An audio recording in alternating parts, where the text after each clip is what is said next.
Hello, everybody. Welcome to another thrilling episode of Nothing Like a Good Book. And I'm pretty sure you'll like this one. Nothing Like a Good Book features unique authors, unique books, just about anything you could write comes on the show. And this particular episode, well, it'll have you scratching, but it's very informative. It's a new book, Reality 2.0 by William Truax. This book challenges materialism and introduces essential theory. Well, essential theory, to be honest. It's titled Rethinking Reality, Reality 2.0, Rethinking Reality. It's a consciousness first model where science meets meaning, and no faith is required. So here's the question. What if the mysteries of quantum physics aren't paradoxes to be ignored, but clues to a deeper model of reality? Well, you got me. But in his new book, Reality 2.0, author William Truax introduces essential theory. It's a consciousness-first framework that integrates logic, mathematics, and modern physics to explain the strange phenomena that materialism leaves unresolved. Stow the crows. Welcome, William. Well, thank you, Mark. Thanks for having me this morning. I'm very appreciative. Please explain to us the purpose of this book.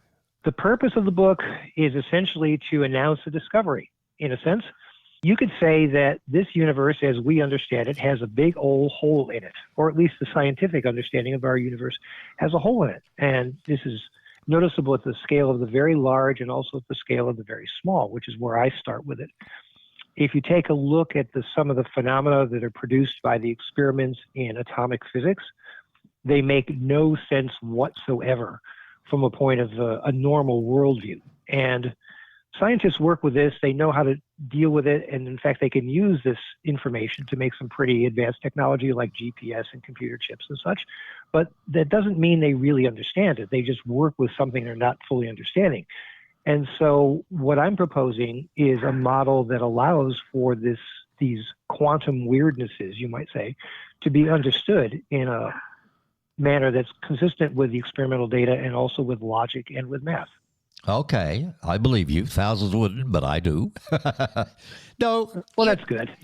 For readers who are curious about life's biggest questions, yet, skeptical of mysticism, I think it's fair to say that your book offers clear arguments, real-world examples, and a step-by-step exploration of how consciousness may be the underlying causality from which matter and energy emerge. So you're saying Reality 2.0, your book, follows the evidence toward a worldview that is both scientifically defensible and personally meaningful. This approach provides a rigorous way to interpret quantum intermittency, observer effects, and the mind-body relationship. Okay, what is the mind-body problem? Well, first off, let me just preface my remarks a little bit. Okay. I'll get to that question in a second. All righty. But I did want to say that essentially what I'm proposing is a new way of looking at things. As an example, if you go back to the 1500s and before that, people had a way of looking at the solar system, which was that the Earth was the center of the universe and the moon and the sun and all the planets revolve around the Earth. And if you go out in the daytime or on a starry night, you can clearly see this. You can clearly see everything revolves around the Earth. And this worked really, really well as a model for an awfully long time. But then the observations started to get a little bit more detailed. People invented telescopes, and they started noticing that, maybe the observations that we're actually seeing don't match the predictions that this model was making. And so there was a whole bunch of cogitation that went into that. And eventually someone came out and said, well, what if the Earth is not the center of the universe, but the sun is the center of the solar system and the Earth is revolving around it, and Mars and the moon and everything else are all revolving around these things?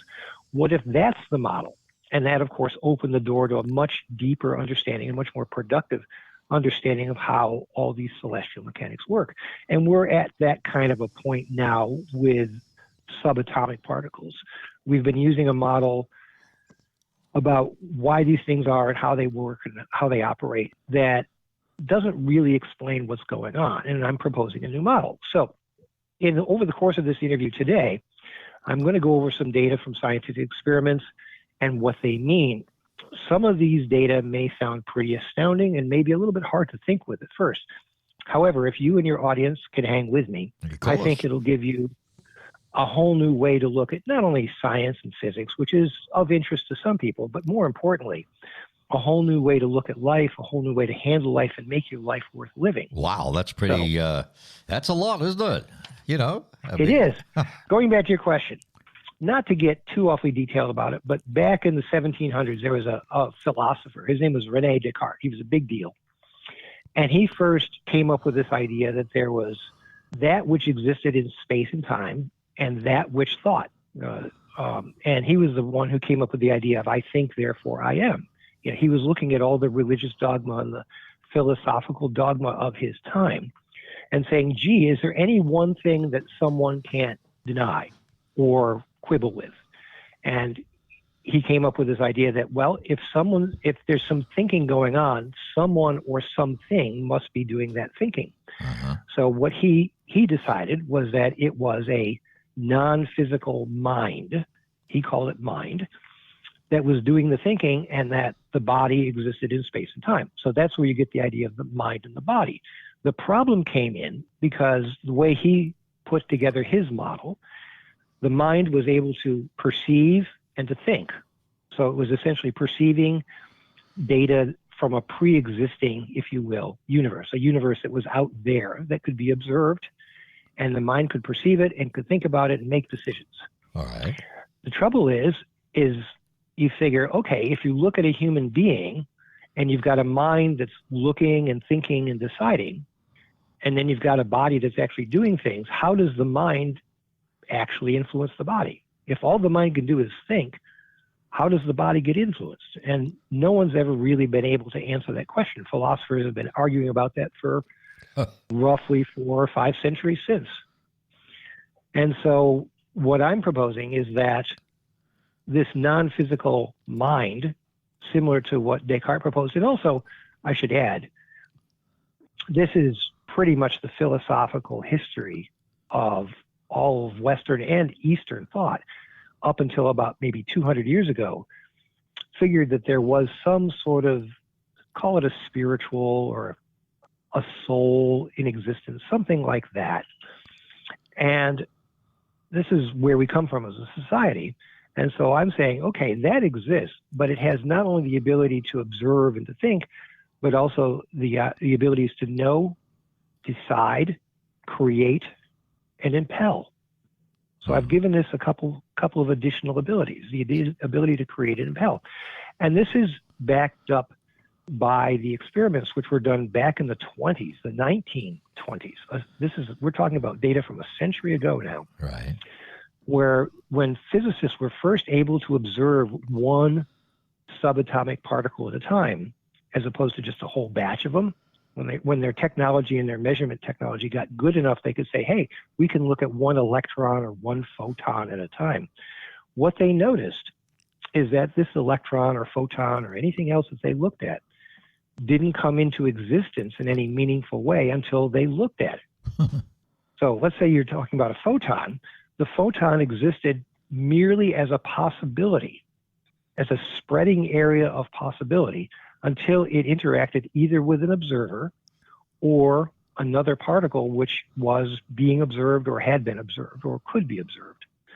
So essentially, the particles of which this universe are made, the electrons, the photons, the protons, all the little stuff, don't come into real existence until they interact either directly or indirectly with an observer. The observer being you, I, or anything else that's alive. And so you mentioned before essentia theory. I took that Latin word. Probably an easier way to refer to that is just the word life, which I use in all caps, capital I, capital F, capital E. That word life is a non-physical force or potential, which brings everything else in the physical universe into existence. Uh-huh. And that's consistent with the scientific experiments. So life, by observing, brings the particles into existence, brings them into existence the way they are, like how fast they're going, what direction they're going, where they're located. It brings that into existence as well. And that is how the mind influences a physical body, or to be more precise, how a non-physical mind influences a physical body. Incredible. So, okay, in your definition then, what is consciousness? Consciousness is that mind. It's you, to be really, really simplistic about it. It's you, it's me, it's essentially anything around it that is animate. Well, in your book, in the context of your book, you've got what is life versus stuff. What do you mean by that? Well, as I mentioned, life is a non-physical force which has the ability to know, create, decide, and impel. And stuff is just what it sounds like. It's the stuff you see around you. It's matter, it's energy, it's space, and it's time. These are two different things. You could think of them as two sides of the same coin, both of which are essential in order to make a coin. You need to have a head and a tail both in order to have a coin. So one side, the non-physical side, is what brings the physical into existence, and the physical is what makes the non-physical have something to do, you might say. And when they work together, you have a universe, you have motion, you have energy, you have things to do, you have a playing field, or as Shakespeare might say, a stage upon which to play life. Wow. Funny you should say that. My mum used to say to me, always remember, honey, life is just one big stage, you know. What was it again? I forget it now. Life. What is it? I'm going to try to quote. Life is one big stage, and we are all but players. That's right. Life is but a poor player that struts and frets his hour upon the stage. I think was okay. I think is how it goes, and it's interesting because that's the materialistic view of life. When I talk about the materialistic view of life, what I'm talking about is the idea that, well, as Stephen Hawking says, we're intelligent monkeys on a third-rate planet. Essentially, that life sprang up spontaneously from organic soup, if you will, and mutations happened by chance, and eventually mutations occurred which led to cellular life, which led to plant life, which led to animal life, which led to consciousness, which led to self-awareness and intelligence. And these things all happened essentially by happenstance, according to that model. Right, that's that model. And if you have that viewpoint on life, then we are very, very, very small players in a very, very large universe. Oh, yes, yes. How dare we come and go. We come and go. That's it. We have our moment upon the stage, which ultimately doesn't matter. And what that does is it reduces you and it reduces your listeners each to the status of being essentially non-player characters in a video game that somebody else is playing. Your life is, what meaning could you have in life if nothing you can do really matters or makes any difference to anybody? And so materialism underlies some very, it's incompatible with civilization is one way of saying it. Right. So materialism how does spiritualism fill in? What science is missing then? Well, I would try to avoid the word spiritualism because back when I was a kid in college, I lived in upstate New York near a town which was the spiritualist capital of the world. And essentially what they did is they held seances all day long. The dead. So I'm not talking about spiritualism. I'm talking about the fact that there is a non-physical side to reality, and the individual manifestations of that non-physical reality are called spirits or souls, or Bergson called them élan vital. They're that which makes the difference between a living organism and a pile of protoplasm. Okay. I have a lot to get through here. I want to ask you. You're listening to Nothing Like a Good Book with Mark Bishop, and my special guest for this episode is William Truax. His brand new book is Reality 2.0. It's a good cover on the front. It's a revolutionary new look at the universe and life, and it's deep. Okay, so Essentia Theory again, briefly. William, Essentia Theory. Okay, Essentia Theory is the theory that there's a non-physical side to life. There's physical reality and there's a non-physical reality. Uh-huh. And that non-physical reality has a force, a potency, if you will. And it comes in the form of individual manifestations, which we call you and me and everybody else, and all other forms of life. And essentially, how do I say? This life force is essential to the universe and to the motion and all the life that occurs within the universe. So the life force looking out is what creates the particles that are in this universe, of which this universe are made, the photons, the electrons, etc. Uh-huh. And then the whole merry game begins from there. Well, there's no doubt about it that the heart of the book lies in such a theory, which posits that life, essential, not matter, is the fundamental reality from which the physical world arises. Got a couple of nice endorsements, I should say, from early reviewers. They highlight the book's clarity and originality. From my old friend Grady Harp at the Amazon Top 100, Grady says, rarely has an author explained science and philosophy with such informed clarity. Huh. Well, there you go. Good on you, Grady. Amazon Top 100. And a famed reviewer, Catherine Picard, librarian and book reviewer, she says, a universal theory argued in accessible prose. So that leads me to this particular question, William. How do you present complex ideas to make them accessible to the average reader? By using accessible language and occasionally metaphors or examples, things that they are like. I have an interesting theory which I develop a little bit within the book. It's actually in an appendix to the book, which has to do with the idea that readers need to have a clear idea of what definition of each word is being used in order to get a clear idea of what the author is trying to tell them. English is a funny language in that, like, say, if you took the word account, you'd think, well, I can come up with one or two meanings for that word. But if you look at any good dictionary, you'll find 16 or 18 separate definitions. And many of them may not be used all the time. And some of them may just be shades of meaning that are slightly different from others. But when you're expressing complex or fundamental ideas, you need to have a very precise understanding of what each word means. And so I've been very careful to avoid that which philosophers and scientists and others tend to do, which is to use big words, to use Latin or Greek nomenclature. I've tried to express these ideas in simple, straightforward, plain English and illustrate them a bit so that someone who's reading this could actually understand it without having to have a degree in physics. Yeah, that's all right. Glad you said that. Yeah, these are important ideas, and they're ideas which, frankly, could and should probably change the culture, but they will only change the culture if they can reach a broad audience. Right. And the only way to reach a broad audience is by speaking the language that the broad audience speaks. Well, that makes sense. So how does knowing basic principles about people and their relationship to the universe, how does that change our approach to economics? Economics, that's an interesting question. Well, the general idea, if you take the viewpoint that we are each essentially the creators of our own immediate environment and our creations overlap.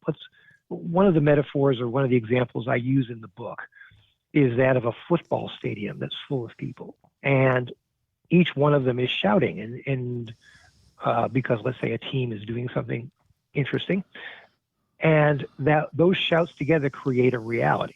And the reality that we live in is a little bit like that, where each of us contributes our bit to it, our little piece of noise, you might say, or our little piece of sound. Uh-huh. And all of these things taken together create the reality we live in. And so that means that we're each not just sitting here in a universe that was created for us by some third party, but we're in some way participating in the creation of that reality on an ongoing moment-to-moment basis. And if you look at it from that point of view, then we each become responsible parties. We each have moral agency. We each have economic agency. And so looking at economics, I suppose you could distill the essence of economics from that viewpoint down to, I do something good for you, you do something good for me. Right. Give and take. As opposed to, because I used to run a bank, and I've done various things in the world of economics, and it can get extraordinarily complex and extraordinarily abstract. What people are trying to do with money and central banking and all sorts of different things. And the bottom line is that if we do something useful for each other, there will be lots of nice, useful things around for people to have. If people don't do useful things for each other, there won't be useful things. As an example, if you go to your local DMV and let's say they're having a bad day and they don't particularly feel like helping you, you're going to have a bad day too. On the other hand, if you went to a bureau that the staff there were saying, hey, what can we do for you? How can we make your life better? Your life would be better. And so that's where we're going as a society at the moment, is we're each trying to do a little bit less for our fellows. And as a result, our experience of life is becoming that much less and that much degraded, you might say. All right. So what concepts then will readers be able to implement, do you think, into their daily lives if they get, really stuck into reality 2.0? The biggest thing, how do I say, people feel lost because our culture has built an idea that we're basically clever animals in a meaningless universe. And that produces anxiety, it produces drift. And seeing consciousness as the sort of reality, as the source rather of reality, means we as individuals have the ability to make things happen. It means we're not just passengers. With some knowledge, some practice, and some discipline, we can learn to make choices that shift how events unfold instead of waiting for life to just happen to us. Okay. We can reach out for and grab the brass ring. It's there. Okay. You make it sound simple, Mm-hmm. That's part of my job, yes. So, do you have plans for future books? And for that matter, I do. In what ways will they, build off the ideas presented in this book, Reality 2.0? Well, as I said before, we're talking about a paradigm shift which underlies all of society and all of cultures, where we're going from a paradigm that, the universe is here, you just kind of have to make the best of it, and you might as well have as good a time as possible while you're making the best of it. Going from that sort of a paradigm to a paradigm like you are the one who's actually participating in the reality about you, and it's up to you to make yourself better, yourself stronger, and to make more out of life and to make life more like what you want it to be. In other words, you have agency instead of the government having agency over you, if you want to look at it that way. And so with that kind of a paradigm shift, we take people from being, say, passengers on the plane or passengers on the train, being passive, and we turn them into active participants. And as a result, that affects pretty much anything that human beings have to do with. So, for example, economics. It has to do with, I've written a book about, these books are written, they're in the editing phase now, economics, health, and civics, or what I call civics, which is essentially how you would run a civilization, which includes government. So those are all in pre-production at the moment and will be coming out hopefully in the not too incredibly distant future. But essentially changing the viewpoint of how each of us as individuals operates in this universe changes the natures of each of those subjects. You can, from a philosophical viewpoint, you can look at yourself and you can say, what is the meaning of my life? And you can actually answer that question, as opposed to, golly, I don't know, I might as well just have a good time while I'm here. Well, people are always looking for that one. Why am I here? What is the meaning of my life? What am I supposed to do? Yeah. And, with that, you can develop a purpose. It could be a big, wide purpose or a small purpose, but a good and constructive one nonetheless. You can develop a workable morality, or ethics would be something a philosopher might call it. You can figure out essentially what constitutes good and what constitutes evil, because if you were to ask a philosopher to define good, you'd hear an awful lot of noise, but maybe not much of an answer.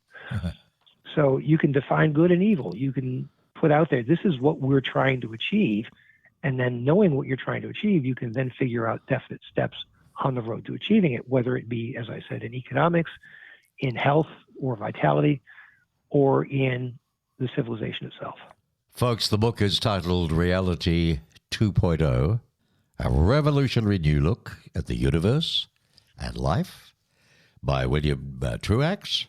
It's available now. Yep, you can get it with Christmas coming up in paperback and, of course, ebook formats on Amazon.